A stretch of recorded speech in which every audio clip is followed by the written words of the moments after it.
Hello welcome meteor கத்துக்குட்டீஸ்.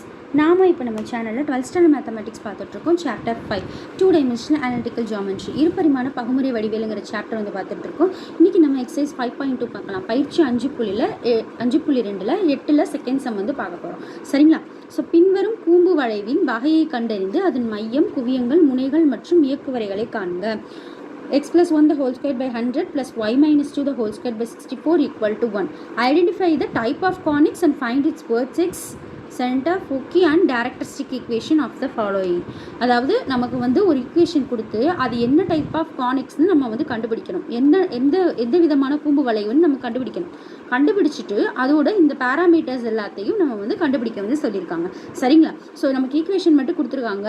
So இந்த சம்முக்கு இப்போ solution போட ஸ்டார்ட் பண்ணலாம். சொல்யூஷன் பார்க்குறதுக்கு முன்னாடி ப்ளீஸ் நம்ம சேனலை சப்ஸ்கிரைப் பண்ணாதவங்க சப்ஸ்கிரைப் பண்ணுங்கள். தென் உங்களுடைய டவுட்ஸ் அண்ட் கமெண்ட்ஸ் எதுவாக இருந்தாலும் ப்ளீஸ் அதை வந்து கமெண்ட் செக்ஷனில் வந்து மென்ஷன் பண்ணுங்கள்.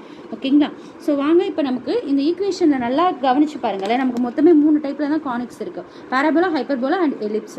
இது கண்டிப்பாக பேராபோலா கிடையாது. ஏன்னா பேராபோலோட ஈக்குவேஷன் எல்லாம் எப்படி இருக்குன்னா y squared equal to 4ax, x squared equal to 4ay, இந்த காம்பினேஷனில் தான் வரும். ஸோ பேராபோலா கிடையாது.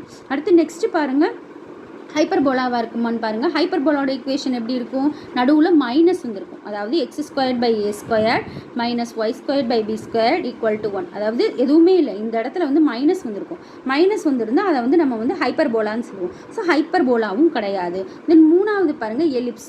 எலிப்ஸோட ஃபார்மேட்டில் தான் இது இருக்குது. எலிப்ஸோட திட்ட வடிவம் எப்படி இருக்கும் அப்படின்னு பார்த்தீங்கன்னா X squared by A squared plus Y squared by B squared equal to 1. So அதே மாதிரி இங்கே 1 இருக்குது. தென் ப்ளஸ் வந்து சென்டரில் இருக்குது. ஸோ இது வந்து பார்த்தீங்கன்னா சென்டர் வந்து 1,-2 இருக்கக்கூடிய -1,2 இருக்கக்கூடிய ஒரு எலிப்ஸ். சென்டர் மட்டும் பார்த்தீங்கன்னா உங்களுக்கு வேரி ஆகுது. ஸோ இப்போ நம்ம இதை எப்படி எலிப்ஸ் ஸ்டாண்டர்ட் ஃபார்மோட கம்பேர் பண்ணி இதை வந்து எலிப்ஸ்ன்னு நம்ம வந்து கண்டுபிடிச்சிட்டோம். ஓகேங்களா? ஸோ இப்போ அதை வந்து நம்ம மென்ஷன் பண்ணி எழுத போகிறோம். இது நீள்வட்டம் குறிக்கும். ஸோ இது நீள்வட்டத்தை குறிக்கும். This equation is represents the ellipse. So எலிப்ஸ்னாலே ஏ ஸ்கொயர் பி ஸ்கொயர் பார்த்தீங்கன்னா டினாமினேட்டரில் தான் இருக்கும். எலிப்ஸை பொறுத்த வரைக்கும் ஒரு முக்கியமான விஷயம் என்னென்னு பார்த்தீங்கன்னா A square is always greater than B square. ஓகேங்களா? ஸோ இப்போ இந்த டினாமினேட்டரில் வந்து 2 டேர்ம் இருக்குது. ஸோ இதில் எது பெரிய நம்பரோ அதுதான் ஏ ஸ்கொயர். ஸோ 100 தான் வந்து பார்த்தீங்கன்னா ஏ ஸ்கொயர், 64 பார்த்தீங்கன்னா உங்களுக்கு பி ஸ்கொயர். ஸோ இப்போ நான் என்ன பண்ண போகிறேன்? A square is always greater than B square. So that implies a squared equal to 100, b squared equal to 64. So a யோட வேல்யூ obviously 10 வரும். b யோட வேல்யூ 8 8 64. So b யோட வேல்யூ நமக்கு என்ன வந்திருக்கு? 8ன்னு வந்திருக்கு. ஸோ ஏயும் பியும் தெரிஞ்சாலே நம்ம c ஸ்கொயர்டோட வேல்யூவை கண்டுபிடிச்சிடலாம். c squared equal to a squared minus b squared.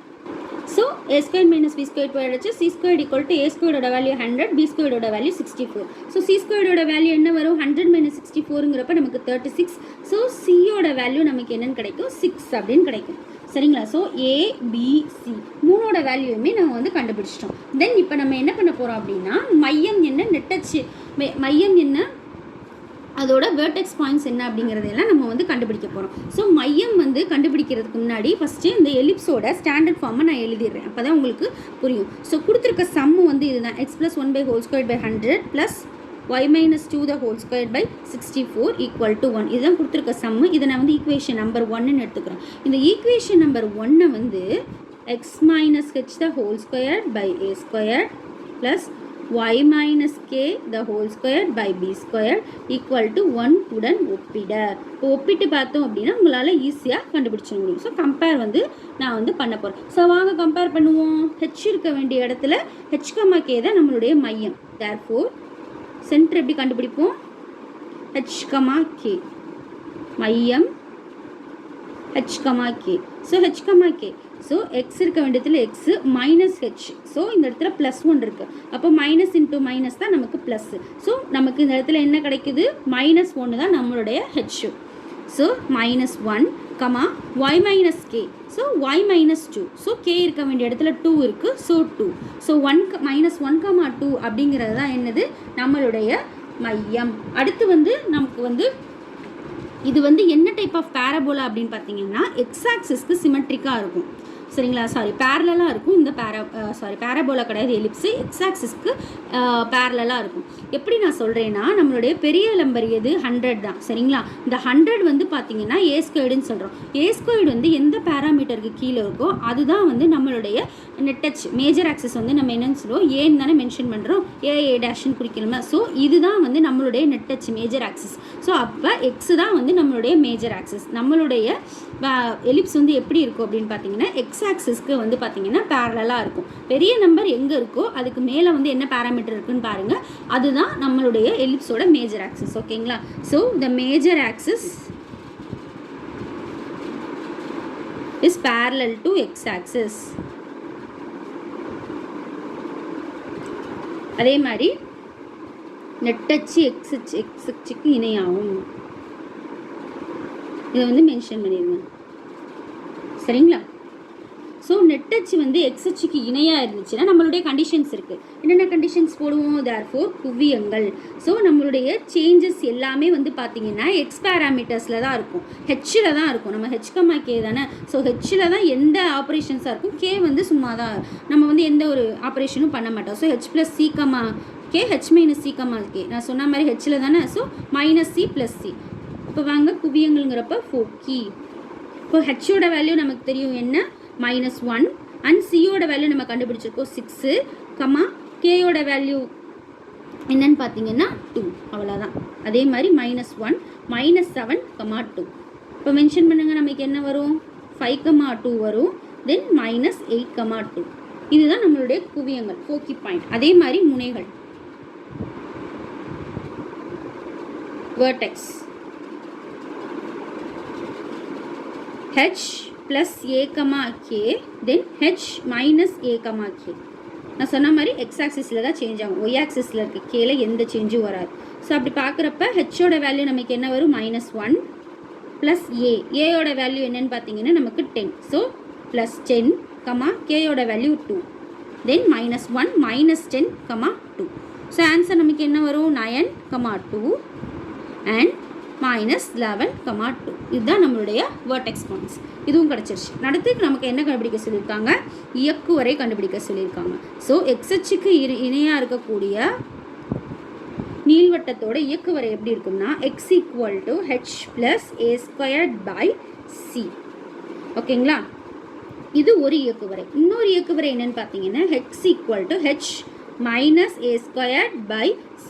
So நமக்கு எலிப்ஸில் பார்த்தீங்கன்னா இந்த பக்கம் ஒரு டைரக்டரிஸ்டிக்ஸ் இருக்குது, இந்த பக்கம் ஒரு டைரக்டரிஸ்டிக்ஸ் இருக்குது. ஸோ அதனால் ரெண்டு டைரக்டரிஸ்டிக்ஸ்க்கு டிஃப்ரெண்ட்டான ரெண்டு equation. So directrix equation. So வாங்க இதில் அப்ளை பண்ணுவோம். x = ஹெச்சோட வேல்யூ வந்து என்னன்னு பார்த்தீங்கன்னா நமக்கு -1 ப்ளஸ் a² வந்து 100 டிவைடட் பை சியோட வேல்யூ 6.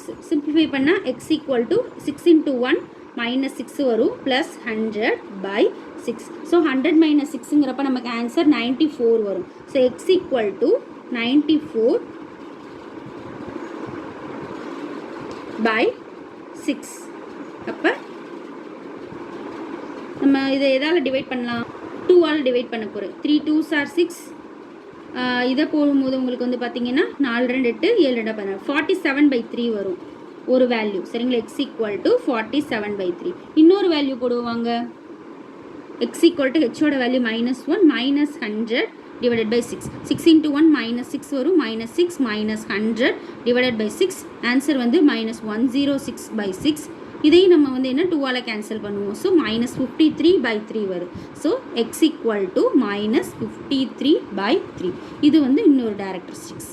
அவ்வளோதான். ஸோ டைரக்டரிஸ்டிக்ஸ் ஈக்குவேஷன் வந்து கண்டுபிடிச்சிட்டோம். ஸோ இது ரொம்ப ஈஸியான சம்மு. இது வந்து எக்ஸ்ஹெச்சுக்கு இணையாக வந்தனால, இன்கேஸ் வந்து பார்த்தீங்கன்னா ஒய்ஹெச்சுக்கு இணையாக வந்துச்சு அப்படின்னா இது எல்லாமே அப்படியே மாறும். ஹெச் அப்படியே இருக்கும், கேக்கு பக்கத்தில் k + c வரும். அதே மாதிரி இங்கே ஹெச் அப்படி இருக்கும், k - c வரும். இதே மாதிரி தான் வந்து முனைகளும் மாறும். ஹெச் அப்படியே இருக்கும், k + a திரும்பவும் இங்கே பார்த்தீங்கன்னா k - a மாறும். அதே மாதிரி டைரக்டரிஸ்டிக்ஸ் ஈக்குவேஷன் வந்து பார்த்தீங்கன்னா x = h + a² வராது, y = மாறிடும் இந்த இடத்துல. சரிங்களா, ஸோ ரொம்ப ஈஸியான சம். இந்த ப்ராப்ளம் வந்து உங்களுக்கு புரிஞ்சிருக்கும்னு நினைக்கிறேன். ஏதாவது டவுட்ஸ் இருந்துச்சுன்னா கண்டிப்பாக அதை கமெண்ட்டில் மென்ஷன் பண்ணுங்கள். தென் ப்ளீஸ் நம்ம சேனலை சப்ஸ்கிரைப் பண்ணுங்கள், ஏன்னா எனக்கு உங்கள் சப்போர்ட் ரொம்ப முக்கியம். இந்த வீடியோ பிடிச்சிருந்துச்சுன்னா சப்ஸ்கிரைப் பண்ணுங்கள், லைக் பண்ணுங்கள், ஷேர் பண்ணுங்கள். தேங்க்யூ.